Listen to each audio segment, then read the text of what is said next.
We should be live. There we are.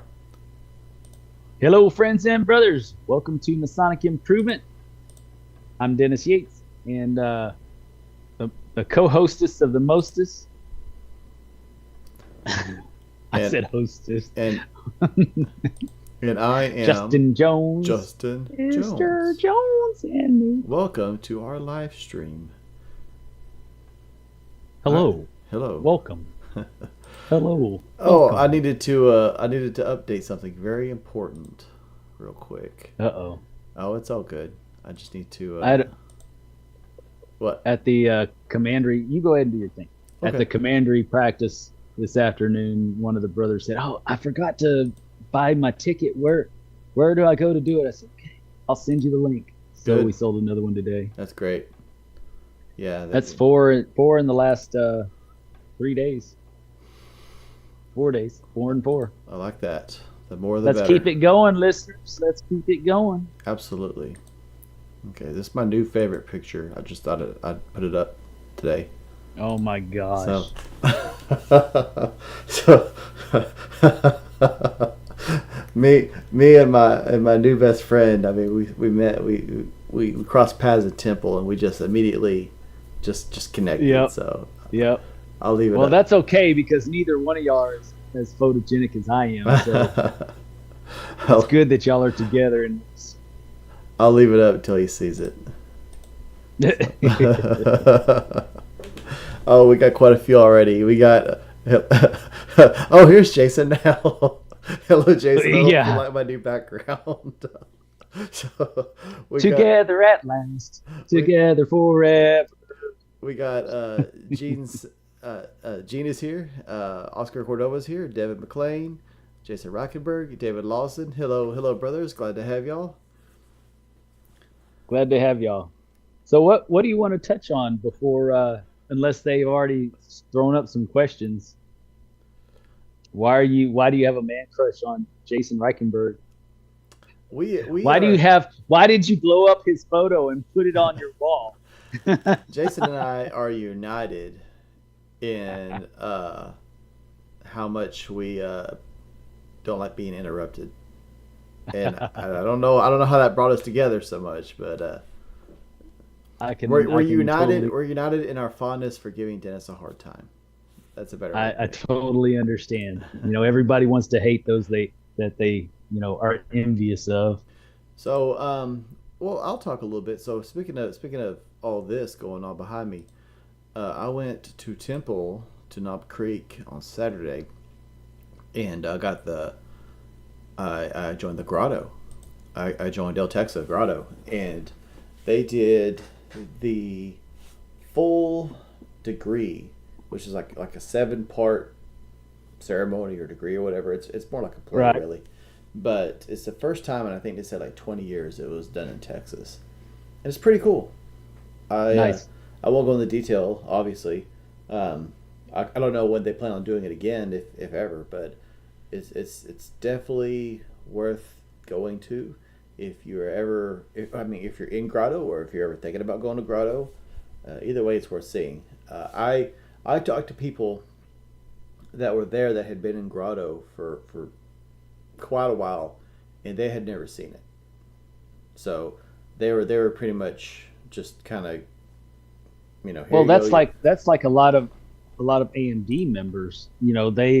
Every one of the AMD councils has their own degree that they're associated with, and not very many of them actually perform their own degree on their brothers. Mm-hmm. They just give them a Hail Mary and then tell them to go to AMD Day in Waco so they can see the degree happen by somebody else. Yeah. It's unfortunate. Kind of pawning it off on other people. It is. That's why I'm so proud of our AMD council, because we perform the degree on every one of the initiates that we have. That's good. It's really good. Let's see. Oscar wants to know what tonight's topic is. TBA, man. TBA. Let's see. Justin Hiroshida's here. Hello, brother. TBA.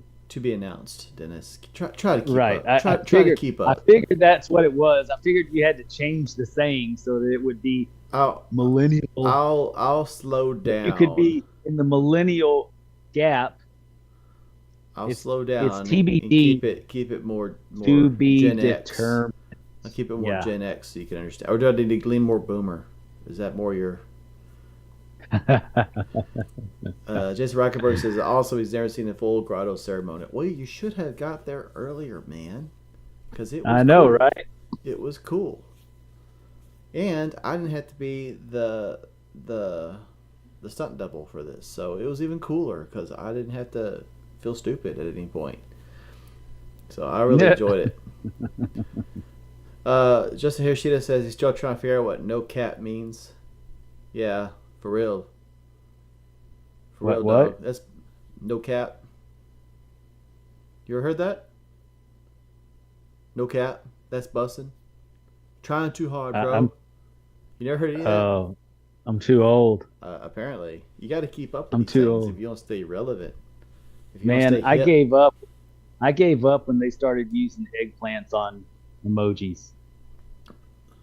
You know that? Yeah. Okay. All right. Well, I won't go into that. Yeah. I know it's an eggplant, but that's not what it's supposed to be. We'll just leave it at that. And if you would stop sending those to me, I would appreciate it. Yeah.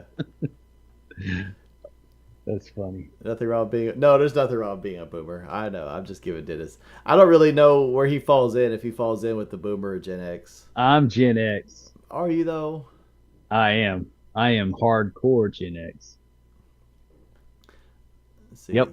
Yeah. That's probably why I've got the shit attitude that I have, and I tend to ruffle a lot of feathers because I'm of that generation, man. It was all about, don't need nothing but a good time. And somebody cramping your style, you just, cramping your style. You just kind of give them the bird and move on. Who talks like that's Capio? No one talks like that. Oh my gosh! I'd like to see you do that at your school when you're teaching the kids. Yeah, that's Capio. They probably all throw their books at you all at one time. They just kind of vomit and yeah, it's never pretty. What is that? Is that moonshine in your hand or what? This is water, dude. It's high quality H2O. This actually came from a Himalayan glacier at the very summit of Mount Everest, and it was blessed by Inuit shaman.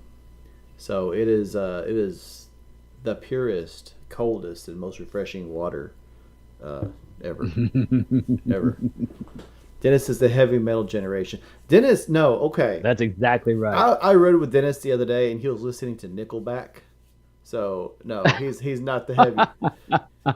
I mean, he was singing it too. Look at this photograph. Yeah, and all the others, Sabbath. Do what? Every one of them, and all the other songs were Sabbath. Every one of them. It was Taylor Swift. I was like, turn off Nickelback, and he puts on Taylor Swift. So. No, I didn't. I turned on Jason Moran. Okay. Yeah, high quality H2O, exactly. Yeah. And my too. So, what do you want to talk about, Dennis? Well, you kind of touched on something that's a pretty interesting topic, and it really does. I know you get too touchy. What's the topic? But this topic really does kind of fall right into the benefits of Freemasonry. And you said that you and Jason were connected through me, right? Both of you having a love-hate relationship with me. Y'all have now become one and become besties. No. Here's my thought, though. You and I are connected through Jason.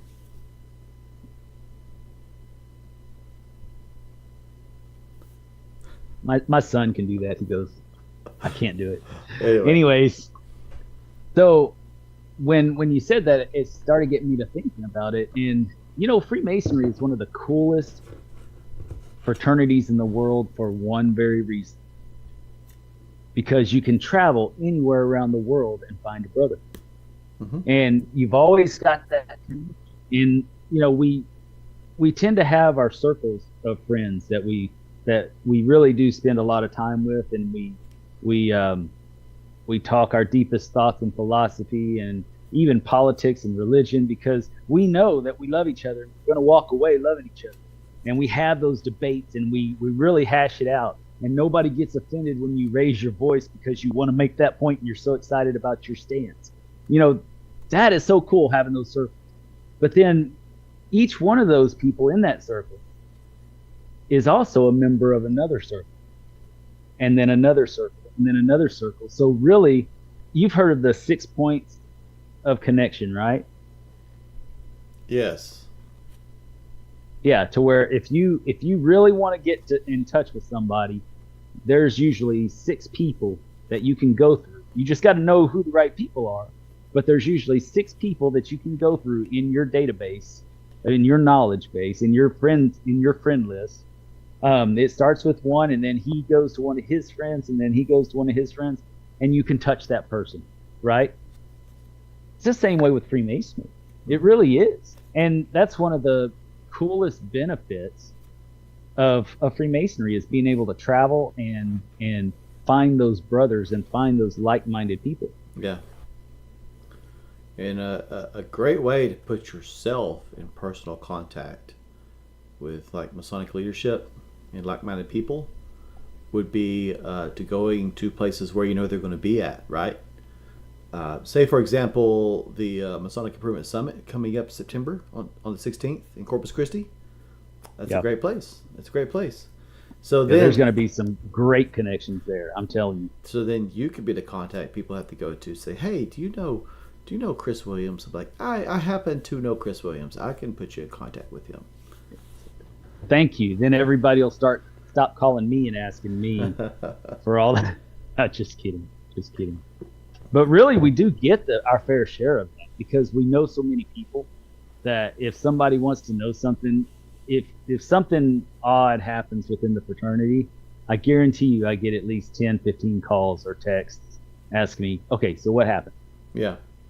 Because out of relation, we really get the gravity of any situation that happens within our grand jurisdiction. It is really kind of funny, like once you start traveling, especially when you start associating with other people that travel a lot. So like Jason's a great example. I went to Temple for that grotto stuff, and I bumped into Jason. Right. I went to Waco Lodge a few days ago, last Thursday, and I run into Matt Flesher, Austin, who I don't know if Austin's here or not, but I ran into Austin.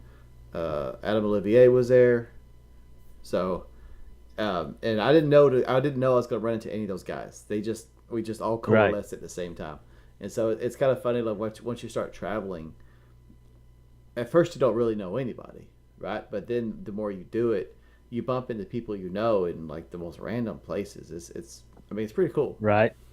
I agree. So Jason says, so now that Justin and I are connected, can we cut the dentist? Cut it. Please do. Please do. I'm begging you. I need some rest. Yeah. He just wants there ain't no rest for the wicked. He just wants me to. He wants you to take me off his hands, basically. Yeah, that's funny. But yeah, you're right, and it's those shared moments that make you closer. Yeah. There's been a lot of times that over the past few years that people have come up to me, and said, hey man, I listen to the podcast all the time. We've talked on Facebook quite a bit, and I'm so glad to meet you. And then after that, we tend to see each other in these other functions as well, and now we've got that friendship. And we talk and converse a little more in each one of these, and we grow a bond because of the shared moments in Freemasonry. That's awesome. I love it. Yeah. So and just a fair warning to everybody. This probably isn't gonna be like a 2 hour conversation like it was on Wednesday. Um, but I do want to just I'll ask you, Dennis, and if anyone that's listening, of course, as always, if you have thoughts, please share them. But Dennis, do you feel as though Freemasonry is living up to its highest potential right now? No, however, there's an asterisk on this. I say absolutely not. Absolutely not. However, we're starting to get the gist of what we need to be doing, and we're starting to see a renaissance. Well, it's been going on, but it's really starting to take shape now, because all the brothers who truly care about the same things are starting to decide, hey, you know what? It's okay that I have a voice. Yeah. It's okay that I say something and want this in my lodge and expect this from my lodge.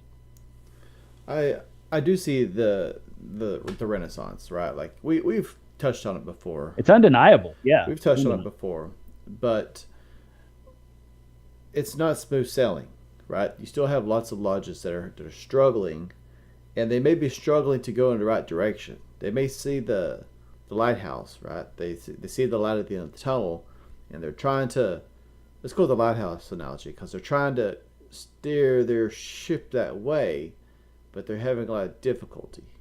What do you think is holding them back from getting on point to where they need to be? Denial. No. I think, something that someone said here recently to me. Well, no, let's not go there. Go ahead and say what you want to say, and because I know you've got an answer to your own question, but I want to formulate mine a little bit better. The lodges that are trying to go in the right direction, it's the members that see where they need to go. They see where the lodge needs to go, right? They can see what it needs to be to survive this, basically like a purge we're kind of putting ourselves through, right? And they understand, like, your lodge has to be that rock that the waves crash against and just stands there, right? Like it's immovable, but you have to have certain things in place. So it's the members that are doing that are trying. Going back to that ship analogy, they see the lighthouse, they know where they need to go, and they're trying to steer that ship the right way, but they can't, because just like you have the members that are trying to correct the course, you also have the members that are dead set on staying on the course they're on. Right. That makes sense. So I agree. Like, it's not reaching its full potential. And I have another theory also. Okay. Go ahead. I'll permit it. Okay, thank you. Did you see the little hand come up? No, I didn't. On my screen? See there? All I had to do was raise my hand. My computer saw that I was raising my hand. Oh, see, I watch. Isn't that cool? I watch this on YouTube, and there's a delay on the video, but I watch the YouTube because I like to see the chat as it comes in. So I didn't see what you're doing. Oh my gosh. Okay, so anyways, back to topic. I truly believe that even our mentor generation members, the older generation, I truly believe that they see the necessity for a change, right? That they believe as well that some things have to be done in order to fix our current situation. However, I think the problem is that they have in their mind, well, this didn't work last time, this didn't work last time, this didn't work last time. Well, some of those last times may have been 50 years ago. And this is a whole different generation with the right people to make it happen. at their fingertips, and they don't realize that it's like they're already it's the self-defeated mentality, right? And so with that, it's hard to gain momentum to do what you want to do, because they already feel like they tried it and it failed, even though now they're equipped with all these people excited to make it work. Whereas before, they probably had just one or two people interested and got nowhere with it, right? Mm-hmm. I think that's one of the possibilities right there, is that there are people that want to, even with the mentor generation, but they just don't know what to do. Yeah. And especially since we have no vision on, a common vision on what we're supposed to do, just like the poll I did with philanthropy and fellowship and ritual or education, pick 4. Yeah. And everybody stopped choosing the ones that were up on the thing. Pick one of them. Everybody stopped doing that and just started writing all kinds of stuff down underneath and not actually doing the poll. Yeah. The whole idea was just to see what the priorities were in Texas. I don't really care, why you think all the things that you think. I just want to know which one you think is the most important for us going forward. Because I believe all of them are, but I want to see what Texas thinks is the most important. I think that poll was a weird flex, Dennis. Flex. That's how you know I'm Gen X, because I just did Duran Duran. So we got quite a few comments. Let's catch up on them. Let's do it. Justin Harishita says, should something like a charter being arrested be information readily available to all Masons? No. And I'll tell you why. Unless you want to answer it, Justin. No, I want to hear your reasoning. Because the charter being arrested does not mean that it's pulled for good. It's not permanent. What that means is that it gets arrested. They take it to where it stops you from doing business at that point in time, so that they can audit your minutes, audit your, they may audit your money, but probably not, because the Grand Lodge doesn't need your money, and they're not going to just tell people to close down because they have money. That's just ridiculous thinking. So they're going to do an audit of the minutes and the called meetings, all the regular meetings, called meetings, and everything, and they're going to get the big picture of what's going on before they make a full decision on putting it in front of the West to keep the charter. I think so. I don't think anybody else should really. I think transparency is important, and here's well, you just said that, I know, but I think I'm not going to let you talk, because I just think you're wrong. You're wrong. But here's why. Zip. Granted, at Grand Lodge, like you're saying, it will get presented, like the justification will be presented. However, from a lodge perspective, you need to know what you're up against. You need to know what the charges are, so that you can be prepared to defend your charter. If the lodge gets their charter pulled, they'll know. But it doesn't need to go out to all of Texas. Well, I don't know. If they're doing something, if we're talking totally hypothetically, of course, but if a lodge was doing something that, granted, it's probably, I think it would save other lodges trouble if they say, okay, these guys are really serious about this. We need to be sure that we are or are not doing whatever. Well, and that's the thing, is that it'll come out in the wash at the end, and everybody will know what it was. But during the investigation period, it's just like when somebody files charges. It's not thrown out to the public.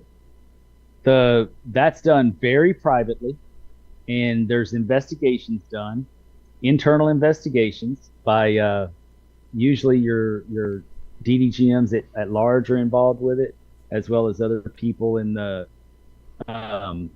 in Grand Lodge, and there's usually people assigned to oversee everything going on in that situation. So yeah, it's the same thing with the lodge. It's just like having a charter pulled is just like having Masonic charges. against you. You're not totally guilty. You're just going to be halted from doing Well, what you're I doing don't think until they anyone's figure out. I don't think anyone's suggesting they're guilty. The question was just about the information, really. But I mean, we Right. gave our thoughts, and clearly I'm right. But But that's why it's it's okay. private. Yeah. That's And, why and it's private. yeah. And Devin McClain says, and so these topics I think are going back to what we were talking about originally. Devin McClain says it's definitely. So we were talking about um, the membership and are we on track and stuff like that. Deb McClain says it's definitely transforming for the better, I think. A renaissance is a good word. Of course, it'll take time. David Lawson says the problem, though, is where Freemasonry or the lodge needs to go is subjective. Some think it's okay where we are, and those who want to change, and there are those who want to change and progress. Yeah, I mean, I don't disagree, but I will say this. I'll say this. Any organization, and it doesn't matter what level organization or what type of organization is, as soon as you are complacent and you think you're okay where you are, that's when your organization starts to decline. If that Right. makes sense. Right. We as lodges, and I don't care if you're talking about Rotary, Freemasonry, Lions Club, City Council, whatever. You're always trying to improve your organization. Always trying to climb higher. Because once you stop and you rest on your laurels, you look back and you're back where you started. So I get what you're saying. I don't disagree. But go ahead. I was just gonna read the next comments. Oh, well, I wanted to speak on that real quick. Um, there was a time when I would say that was a big obstacle in your lodge. But after talking with a lot of people about these things and not just having my own opinions, but actually listening to other people's opinions, um, let's say there's several of you that think that education is the way you need to go forward in your lodge, right? Mm-hmm. Well, just start it with those few people. Have a book club and start reading the secret teachings of all ages, as for instance, and do chapter by chapter, and everybody read it, come together, discuss it, try to figure out what the true meanings were in the pages, and go from there and see how that grows internally. And before long, if people really start seeing the value in it, that nucleus is going to expand to a point to where you'll have enough people um, that you can actually vote it into an actual lodge um, event that happens every month. That's a scheduled event for the lodge as a lodge project, and not just a few guys. That's kind of how it has to happen in a lot of lodges, because, like I said before, a lot of these older brothers, they've seen similar things happen and fail, and so they're not as receptive as they might be if they had never seen it at all. Yeah. If that makes sense. Yeah.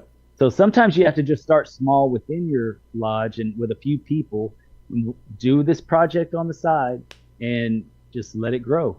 Build excitement. Yeah, agreed. So Devin McClain says Freemasonry needs more tech savvy people. He's tired of seeing people who could barely send an email because when someone wants to join, it ends up taking too much to even get a reply. Yeah, we have a new Mason. He's not new anymore, but I mean, probably a 2 year, 3 year Mason now. But when he joined our lodge, he lived like an hour away. But he joined us because he reached out to I don't remember how many lodges he said he reached out to, but it was a lot. I want to say like 20. And he reached out to all of them, and he joined our lodge because we're the one that got back to him. In fact, one lodge reached out to him like 3 months after he joined ours. He's like, it's too late. Most of them still haven't replied. Last time I talked to him, which was like, I don't know, 6 months ago about that. So as of then, like 2.5 years, he still hasn't heard back from a lot of those lodges. So I agree. And also, I mean, that's kind of why we put out the videos we do. And that's also why we always encourage people to find, track down that lodge. So if you say, okay, Hillsborough Lodge or Goliad Lodge, Google it. Where's it at? When do they meet? And go to them and introduce yourself. Because if you wait on email, it's not always going to work. So that's why we always encourage people. Plus, Freemasonry is all about taking that first step, right? So, I mean, it's good that if you want to send an email, but the most reliable way I think to get in contact with the lodge is to show up on their doorstep when you know they are there and introduce yourself. Well, I'd like to speak on that as well, and not to that. I want to speak about the technology situation. If we would force our lodges, our secretaries, to have a lodge email and stop using their own damn email, mm-hmm. then you would eliminate a lot of that problem. Yeah. Because they would have to check the lodge email regularly to conduct lodge business. And then they would see those emails coming in. And then Worshipful Master can assign let's say a 3-man committee for called the membership committee.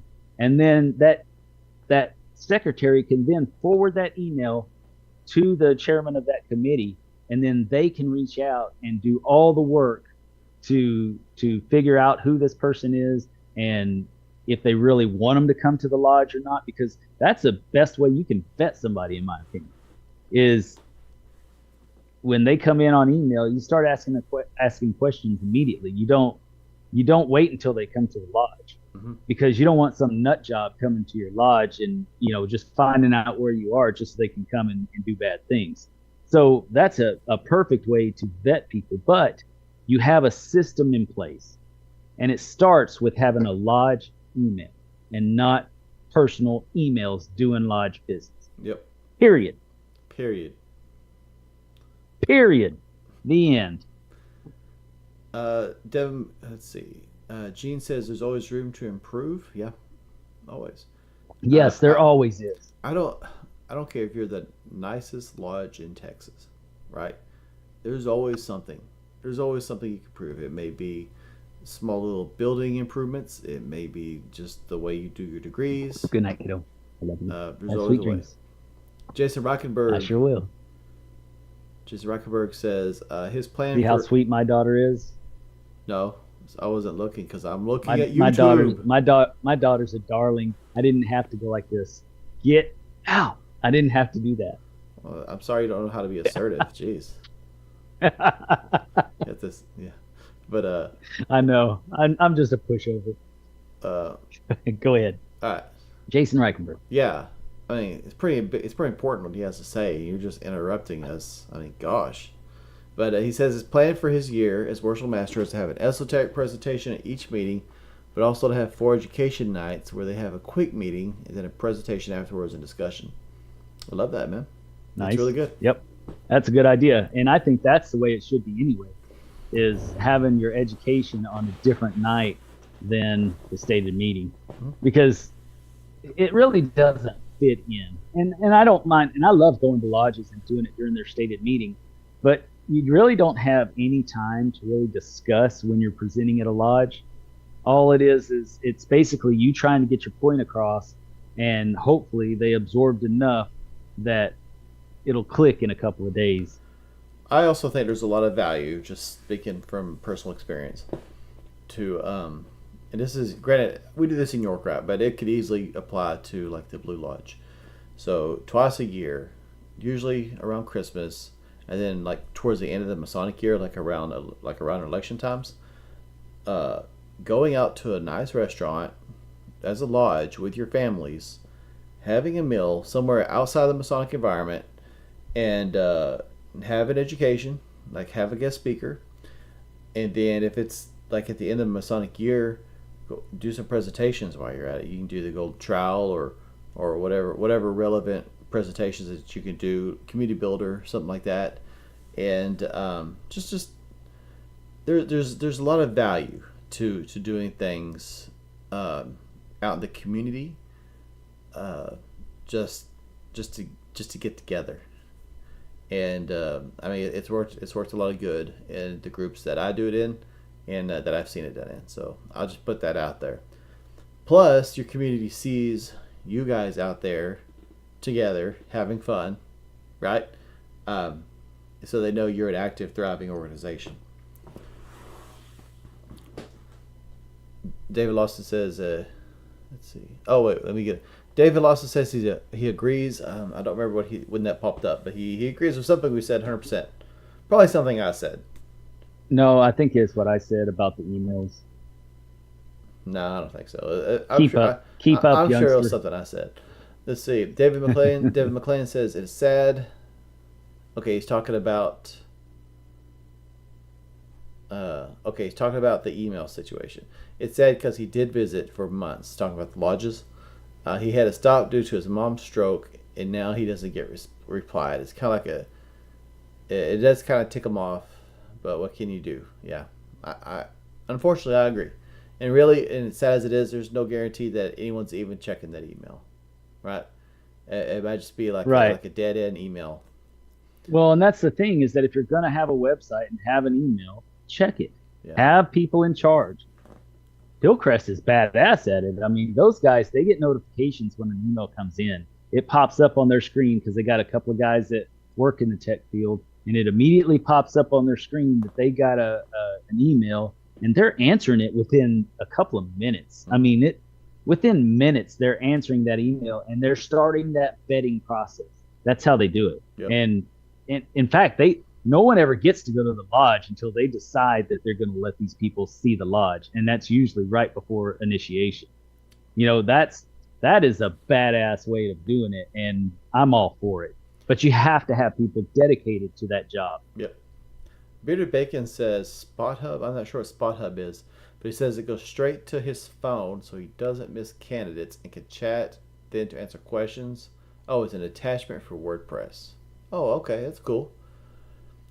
So we get a lot of contacts through Facebook, through our lodge Facebook page, and we usually have 2 or 3 competent people that can actually like if someone sends us a message, it pops up on my phone, right? So it's not something I'm never going to see, and usually one of us have responded within like the next 5 minutes. So that's effective also, at least for our lodge. If you put people on Facebook, like onto the page as administrators or whatever, and they don't use Facebook or know how to do anything, or they don't have Messenger on their phone, that's probably not a good fit. Jason Reichenberg says, "Oh, I'm sorry. Yes, Dennis." And I know that a lot of lodges use Facebook, the Book of Faces, but the Book of Faces is two-faced, and you're renting that property. Yep. And you do not have any control. We learned that the hard way, right? Yes, you have no control if they're going to pull the plug at any given moment, and then you can't use Messenger or Facebook to converse with the outside world. Mm-hmm. I think that if you don't have your own property, which is your own domain and website, then you're behind. You got a ways to go. Yeah. Facebook is good for marketing. It's not good for bringing people in my opinion. That's why we use MySpace now. We have our old early 2000s, some early 2000s pictures put up, and it's cool. I mean, you can add music. And it's linked to our geo site. Yeah, I mean, we got Nickelback playing when you click on it. So I mean, it's I'm through with standing in line. I love it. It's bussin', yo. So. Oh my god. All right.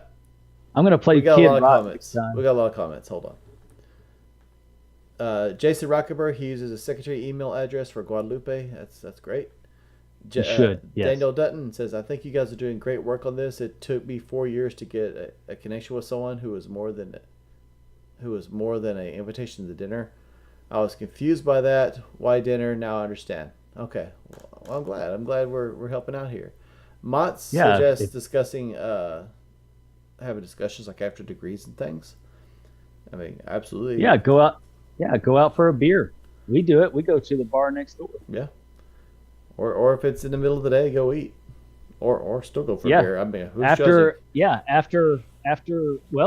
that's the thing. After floor school, every Wednesday, the brothers that go to floor school, they go immediately over to Jalisco's and have dinner and a drink and just hang out with them, and everybody knows where they're a member of. Everybody knows what's going on, Mm-hmm. and they're greatly accepted and respected, and people look forward to the brothers going out. Yeah. Devin McLean says, if the universe doesn't want me to be a Mason right now, then I'll respect that and won't push it. I would say David McLean. Yes, I would say if you keep knocking, buddy.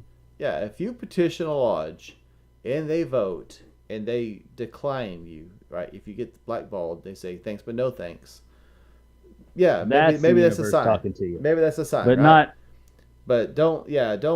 And I'll just rephrase. Don't mistake competence for the universe pushing in a direction, right? It might just be saying, hey, these aren't the places for you. Hey, David, do me a favor. It's Devin. And message Devin me. McLean. Or Devin. Yep. Devin, do me a favor and message us on our Facebook page. Use that and message us, and tell me where you're at. Yep. Tell me where you live, and see if I can't help you out. Okay. Yeah, that's a good idea. Daniel Denton says it's all about getting to. So I'm not sure what that says. It's all about getting to K, so people, but also it is helping future brothers know what to expect and how to join better without having to ask everyone. Yeah. And to be frank, like Daniel, I don't know what part of the United States you're in. Most lodges don't do the dinner thing, right? But we talk about it because it's best practice, right? And it doesn't have to be a dinner, but some way of getting to know someone that's knocking on the door, if that makes sense. But I mean, dinner's a great way. And I think it's better outside. Yeah. Yeah, or take them out for coffee or something. Yeah, I mean, outside the lodge is best with just hanging out and getting to know them. Let's see.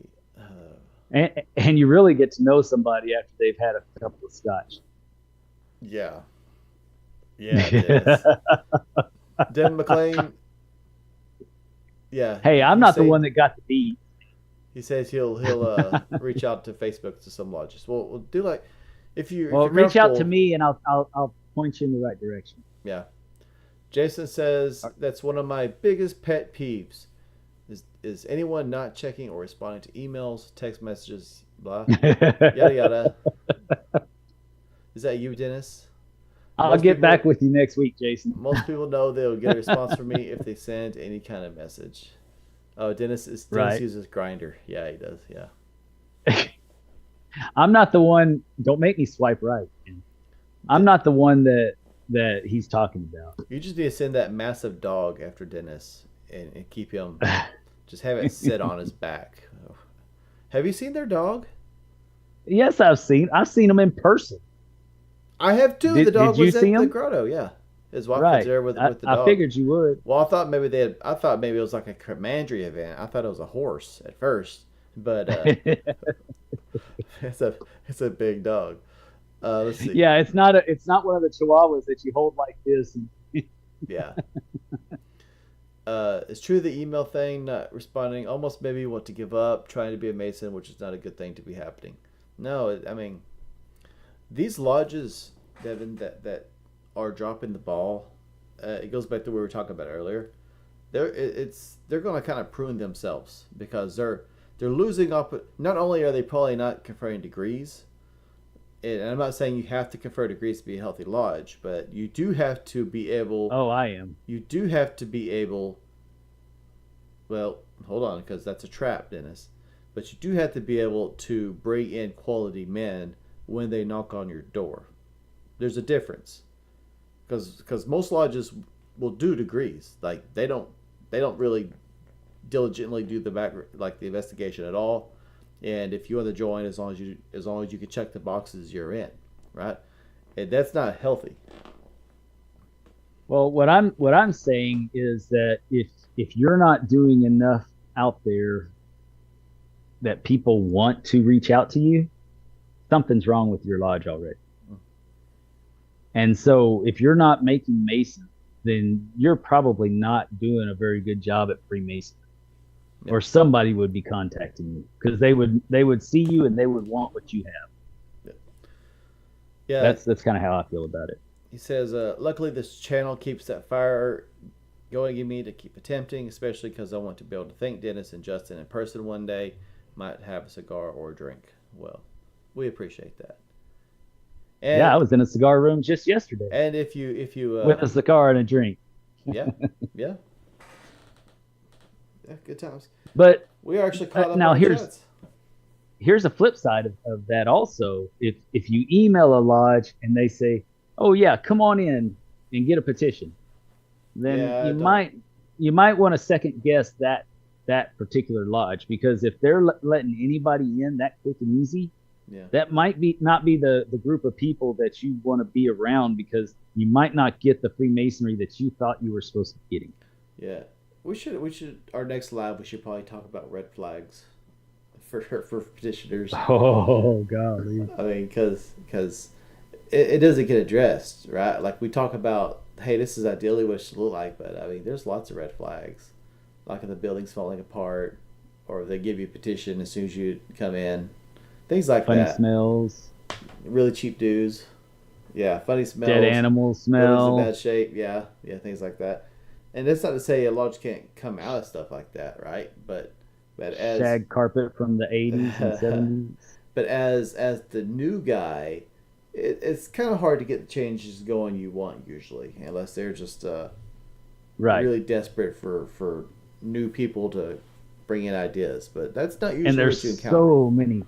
And there's so many lodges across Texas right now that are doing such a good job at building on our fraternity like we should be doing. Yeah. We see these peaks and valleys, just like in business. You have your it's all cyclical, and you have the peaks and the valleys. And right now, we are headed upwards in participation and interest in education and philosophy and fellowship. I mean, that's a big one too. Mm-hmm. Being able to go out and bond with each other, because it's those shared experiences that really bring you together. So we've got a big incline right now of lodges starting to do that all across Texas. And there are a few pockets that it's extremely effective. And of course, it's thinner in the rural areas, but they're still starting to do that as well. And so it's not that you wouldn't be able to find one. Sometimes you do have to drive an hour. I do it regularly. I was telling somebody today, he was asking me for what would I advise since he's a new Mason. And he said that he was raised at Fort Worth 148. I said, man, that's an awesome lodge. Yeah. But even though it's an awesome lodge, don't get stuck in that thought that one culture is Freemasonry, because it's not. And I love it, and they are such a badass lodge. But it's not the only thing Freemasonry is. So you got to travel to kind of see the big picture in Freemasonry. And that was my advice, that, be proud of your lodge, but travel as much as you can. And so you've got to expand your radius and decide where you're willing to travel to. For me, it's an hour and 45 minutes each way. That's my immediate radius that I'll do on any given night. I'll do that. On the weekends, I'll go wherever and just get a hotel. My girls love the hotel life, and frankly, so do I. I like to be pampered. So we travel extensively and have no problem with it. So if you have to drive an hour to find that lodge that fits you, that you really feel comfortable in, go for it, man. And Jason, stop talking shit about it. No, Jason says, Simon's my wife's service dog. She charges $1 for charity for every horse, saddle, or riding him comment. So far, she's raised over $3,000. I'm sorry, Jason. I was just horsing around. If I was married to Jason, I would need a support animal too. Please don't saddle me with any charges.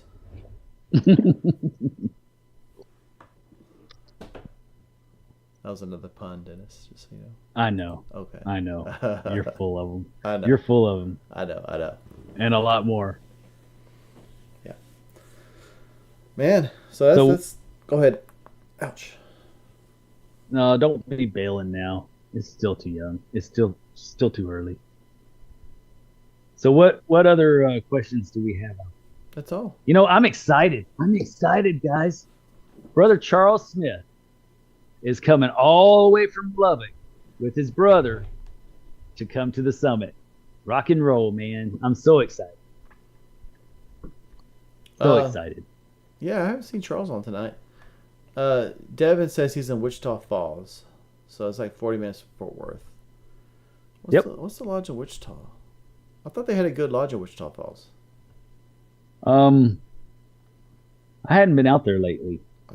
But 148 is right there in Fort Worth, and they're a badass lodge. Yeah. And well, the building is so impressive. Well, yeah, not just that, but other bodies meet in there as well. And so you get a real submersion of fraternity there. But I'm not telling you not to go to Wichita Falls. But if you want, I'll reach out to them and see what's going on. Yeah. Let's see. Okay.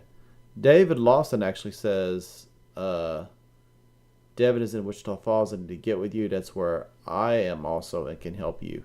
Yeah, maybe. There you go. I've heard good things about Wichita Falls. Rock and roll, man. I've heard good things about Wichita Falls, I think. Yeah, Faith 1158. Okay. Yeah, that's it. That's where I heard Faith. about it. Cause, yes.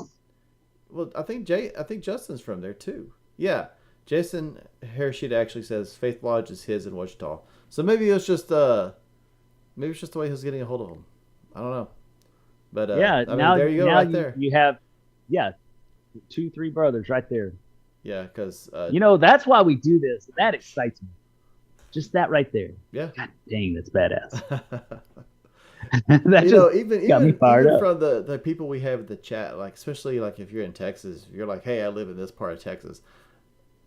We got enough inner circles from members from all over the state, and not just inner circle members, but we got just enough regulars that if we know where you're at in Texas, there's probably someone on here that can hook you up. Right. Yeah, I was gonna say because Dave Yance, and Justin came from Faith Lodge. As soon as I saw Faith Lodge, it's like, yeah, because I could have swore I was like, I just talked to someone from Wichita Falls, but yeah, Dave and Justin came to one of my lodges and Dave gave a presentation. So I know Wichita Falls has a healthy lodge. I don't know what the hang up was with the communication, but I mean, you got it now. So please y'all work together and help out Devin. So hey, what are the odds, huh? Yeah, right. Let's see. That's badass. Bitter Beckett. That's why we're here, man. Yep, it's doing our thing. Bitter Beckett says he lives 20 minutes between two lodges. He drives an hour to Billy Moss for his home lodge. Yeah. Nice. Most of my blue lodges are pretty close, but I have driven pretty far before. Let's see. So we already talked about all that.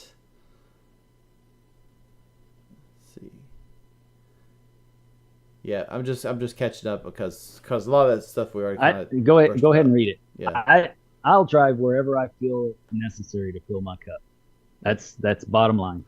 I really want to enjoy my Freemasonry, and I'm not going to let anybody ruin it for me. See, David Lawson says, Devin, we have floor school tomorrow night at 6:30. Come and we'll talk. There you go. There you go. Awesome. Squared away. And I like it that y'all have floor school tomorrow too. That's badass. It is. More lodges should do that. Alfredo M says, any work on Cook PV 1162 Lodge? Have you heard about that, Dennis? Or anybody heard about that? It's news to me. Never heard that lodge name. I know that. I'm fixing to look it up on Amity. Yeah, it's a good idea. Yeah, so I don't know particularly anything about it.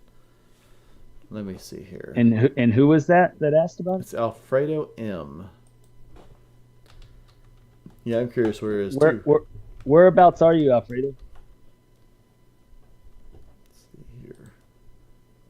Man, my internet's slow. Yeah, Devin says he'll stop by. So badass. That's awesome, man. That's awesome. I guess we're gonna have that beer and cigar sooner than later. Kudos to y'all. I'm just 1162. saying. What was the? It was Cook Peavy. So COOKE PVPEAVY. Let's see. They got a website. They got a Facebook too. It's in where did it say it was? It's either Dallas or Fort Worth. Yeah, but I haven't heard anything about it. So Me I don't neither. know. Yeah, I mean, if there's something going on, I'd be curious. I mean, if that's why you're asking, but yeah, I haven't heard anything. So Is it one of the lodges that meets in a building that they're getting rid of? Because I I know don't there know. was there was one that went through the real estate committee last year that they were looking to get rid of, that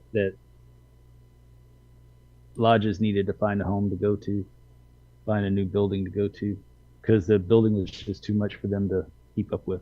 No, Which I say kudos to them for making that decision. but they got floor school on Wednesday, so if you're asking because you're close, that'd be a good time to go check it out. But I haven't been there. So yeah, it's in Fort Worth though. But no, I haven't heard anything about it. Sorry. Let's see. Yep.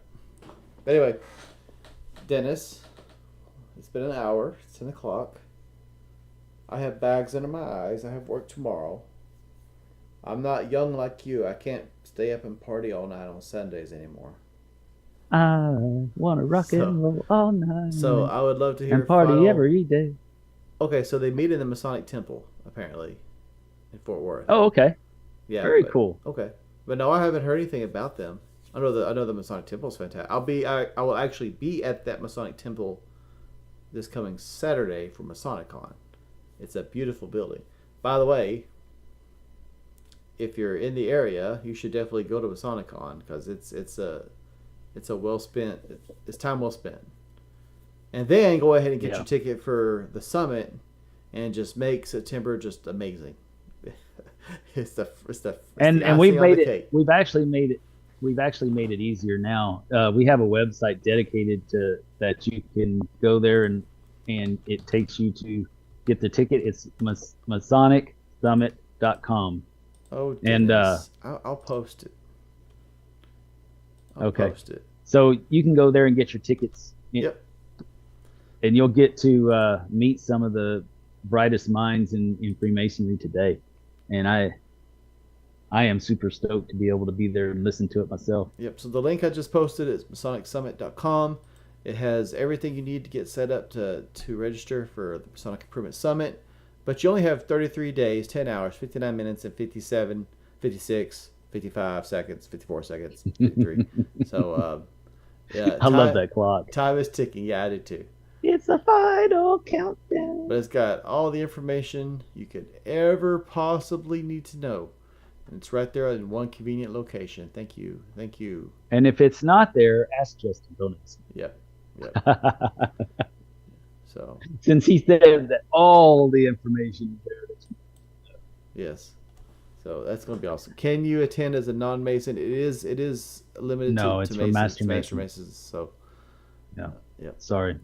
Yeah. Yeah, this is talking about leadership in Freemasonry, and there's a lot of historical information about where we've been, and so that we can where we've been, where we are, so that we know what we need to do going forward to help ourselves instead of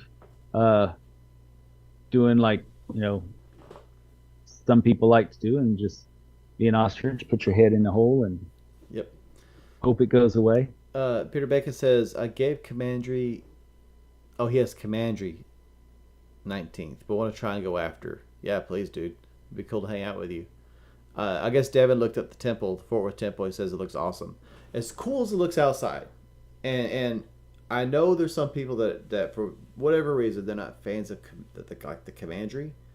But the asylum that they have in that building is like one of the most beautiful. You don't need to be talking about the asylum. Not the even one you used to live at. Not the one that you got out of. I'm talking about not the insane asylum, Dennis. No, they have they Hey man, that's a little too personal there. they, but they have as beautiful as the building is, it's just as beautiful, if not more beautiful inside. It's And a very impressive place. one of the things I like the most about it is it, and a lot of the reason why I like our Scottish Rite building in San Antonio so much. Number one, it's just badass. I mean, it's right there in the middle of downtown, and it has its presence. And the same way with Fort Worth 148. Hmm. But there's a lot of different stuff happening in that building. So you have, like with us, we have 3 lodges that meet in that building. We have the York Rite that meets in that building. We do our Scottish Rite stuff, obviously, and then we have banquets and stuff coming in our building. I mean, there's always a lot going on with the buildings. That's why I think all these lodges should start selling their little buildings and support the big cool one. Because if you had more lodges utilized, there would never be an issue with money on either side, not with the big building or with the little lodges. I think a You lot of know, districts would benefit from, especially these lodges where they're basically being kept alive by dual memberships, right? You if they were, they don't even have to merge. I'm not talking about merging. If they just move their charters to one central location, sell the buildings, and put that money to either building something bigger and nicer or improving the building that it's in, um, we would really strengthen Freemasonry all across the state. oh yeah. Because At so some many, point, it's going to have to happen. it's going to have to. I mean, either forcefully or not. But lodges, lodges would be. The reason I think York Rat. I'm talking about my York Rat. I know that my York Rat is so healthy is because we don't have to worry about money, if that makes sense, and we could focus on the education and actually providing value. Like we still do some charity stuff, but we don't do fundraising, and we just work on providing value. Where I'm going with this is if lodges sold their buildings and met in one location, they they don't really have bills. It's split among however many places, 5 or 6 lodges now. You don't have to worry so much about fundraising. In fact, your dues might cover all your expenses, and then you could just focus on providing value to the community that your namesake is from or where your lodge originated at. I mean, that'd be so fantastic. Right. Um, uh, Yeah, Go ahead. because the institution of Freemasonry is still going to decline, Yeah. and not the quality of the Freemasonry that we have going on, but the institution portion is going to shrink. And it would be much better if we would be wise and be proactive and us call the shots on what's going to happen to make a positive impact with our lodge, as opposed to letting it just run itself into the ground. And one day Grand Lodge has to say, you know what, you're not doing Freemasonry, we'll take that charter back. Yep. Zachary Haston says, "Hey guys, caught you alive." So he hopped on live, but we're kind of, unfortunately, we're kind of wrapping up. Um, Justin Harashida says the problem is with being under one roof, the lodges might fight for sole control. Yeah, they could. I think a way to prevent that would be That's like, not Freemasonry, in my it's opinion. not, but if you had like a temple committee or something, and you have like 2 representatives from each lodge or something to keep it equal, or something like that. But Yeah, even have a board of trustees. yeah, but here's the thing: in a lot of these districts, uh, 20, 30 years, they're all going to be meeting in the same lodge anyway. And now it could be because we moved our lodges, our charters, and or being forward thinking, or it could be because the lodge's demise and they all had to merge. So either way, everyone's going to be meeting in the same 1 or 2 buildings. It's just going to be Right. there's going to be consolidation one way or the other, right? We can Like do one it. of my mentors always said, go ahead. I'm sorry. I was going to say we could do it voluntarily, or we could do it as a necessity. But either way, I think inevitably we're going to see something like that. And if it's by necessity, you're just hurting the lodge and the fraternity itself by doing that. Yeah. It's we're making a bad impression on the society for ourselves, and Yeah, because frankly, if it's out of necessity, we shouldn't have those egos involved anymore. Yeah.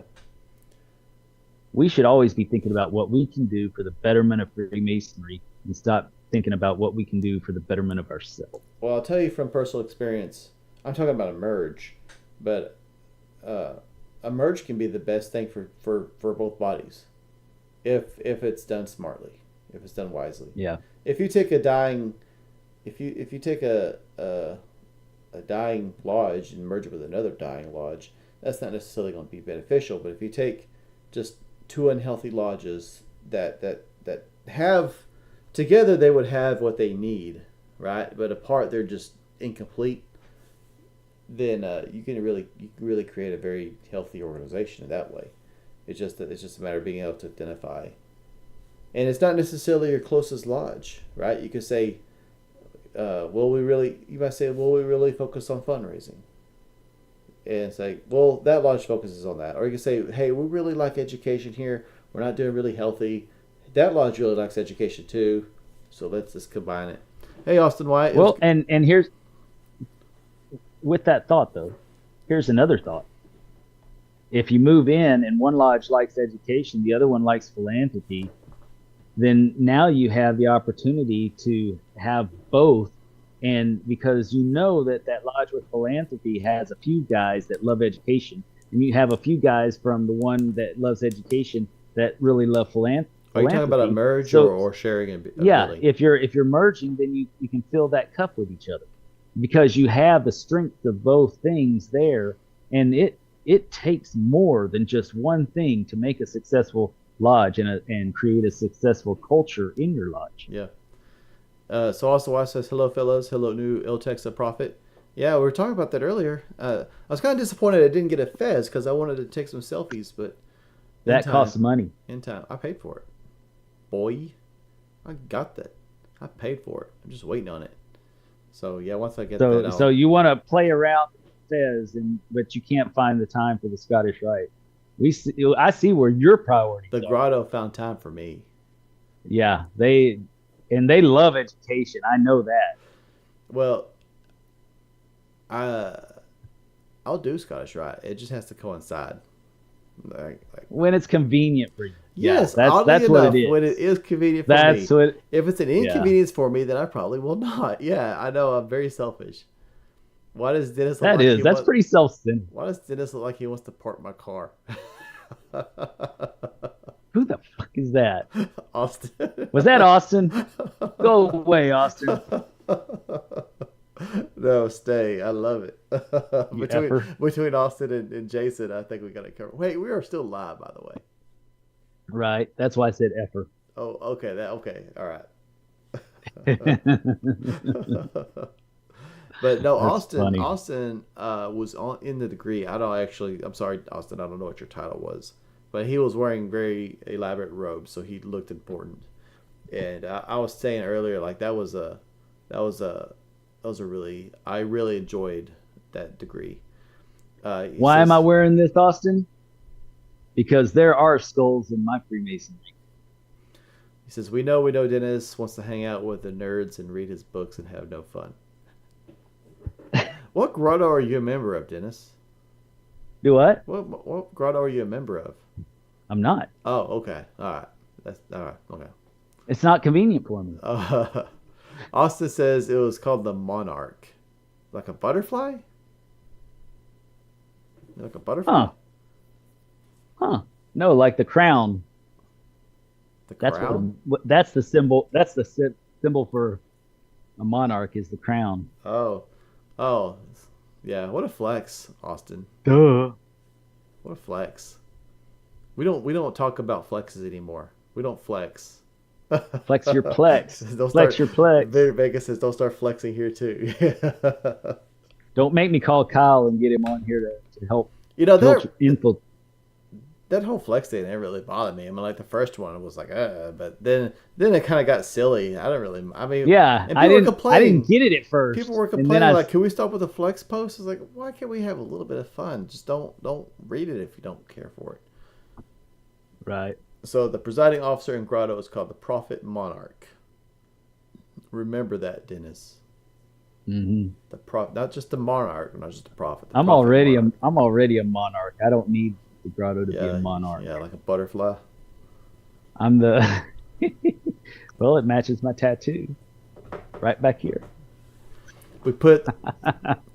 Yeah, Austin, I've already informed everybody of this. I was very excited when we got on live, so I was telling them about it.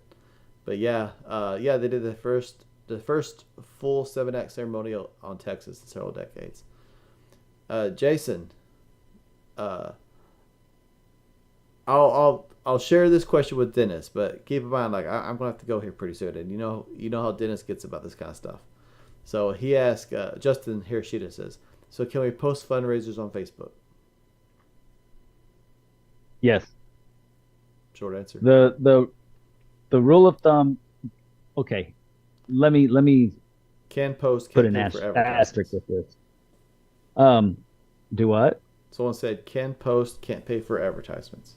Right. You can't put it in a newspaper or something like that, but you can post it online. Go to. Hey, I corrected myself. I'm sorry. Texas.gov, and they'll tell you because those laws change every year.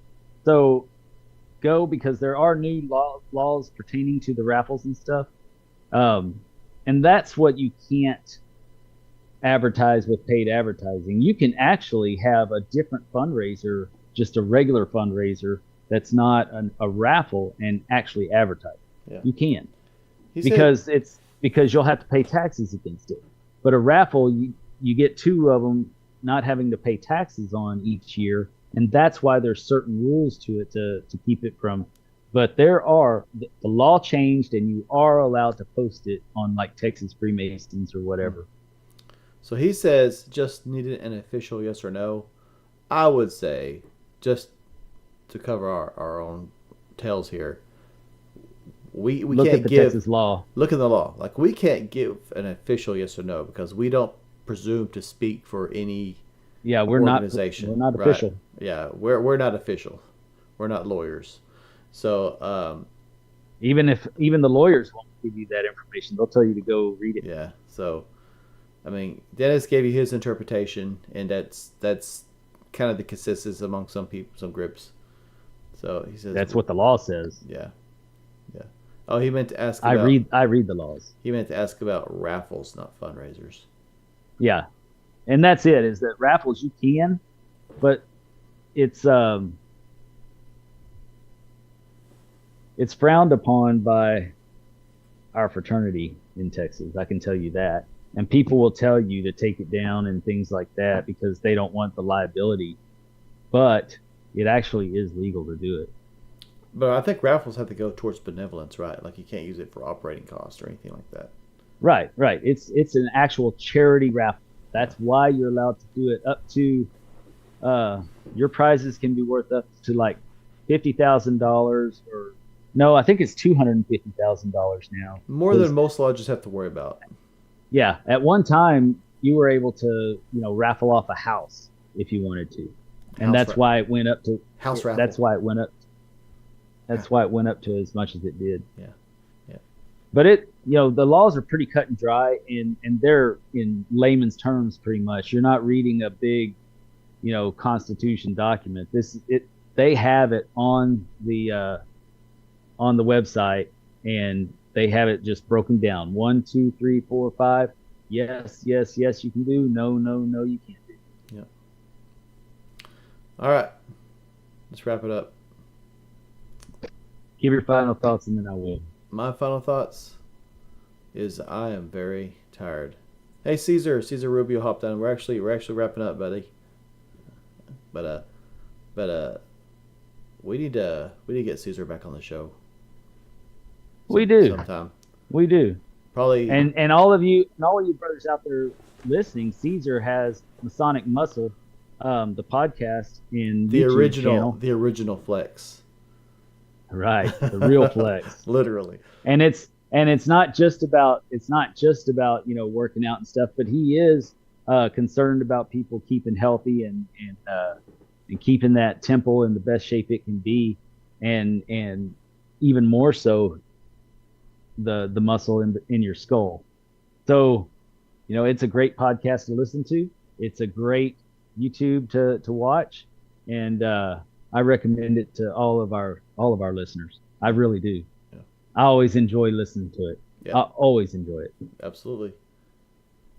In fact, sometimes I feel kind of dumb listening to him. He has a lot. He has a lot to say. Well, that's good. It makes for a good interview. Yeah, we have to do that again. So yeah, but absolutely. Yeah. So I mean, I don't really have anything else. I'll just see. I have to check his channel out. I remember watching the interview with him. It was pretty interesting. Is he on YouTube? I listened to the podcast. I didn't even know if he had a YouTube or not. Well, I always listen to the podcast too, but I'm pretty certain he has a YouTube channel as well. Yeah. Maybe I always. I do everything. I do everything through Spotify. Yeah, me too. I just do. Me too. They support us. We support them. Yeah. So yeah, I mean, look up Masonic Muscle on YouTube if you prefer videos. If he's there, I'm sure it's great. Otherwise, definitely look it up on Spotify. And there's a lot of stuff. There's a lot of good videos. I mean, a lot of good podcasts. So if you got a long drive, turn it on because they're good. Yeah, that's what I do. Oh, he says he's not on YouTube. So, okay, yeah. So he's not on YouTube. I could have sworn that I guess it was an interview with somebody else. Yeah, it's probably our interview. I mean, we had one, but I know he's interviewed with other people as well. So that's probably what it was. Yeah. Awesome. Now, don't forget, brothers, we now have the MasonicSummit.com website to go to make it easier for you to sign up. Yep, there it is posted again. Yes. And I'd like to go back to what we started talking about originally, and that is the circles within Freemasonry. So, and this is going to be my final thought. So earlier we were talking about 6 points of contact to get to anybody that you want to, right? Mm-hmm. Well, I think that also with what we were talking about with the book club or whatever, starting small in your lodge and creating that book club. So that club of like-minded men that are getting together, that are reading intelligent books and having intelligent discussion, you're forming a bond and creating that circle. That's your inner circle right there. Just like we have our inner circle of subscribers and contributors to our show, you'll find that in your little book club or in your floor school club, whatever you're doing in Freemasonry, that you have this group of guys that y'all are diehard going to do it no matter what anybody else says. That's your circle.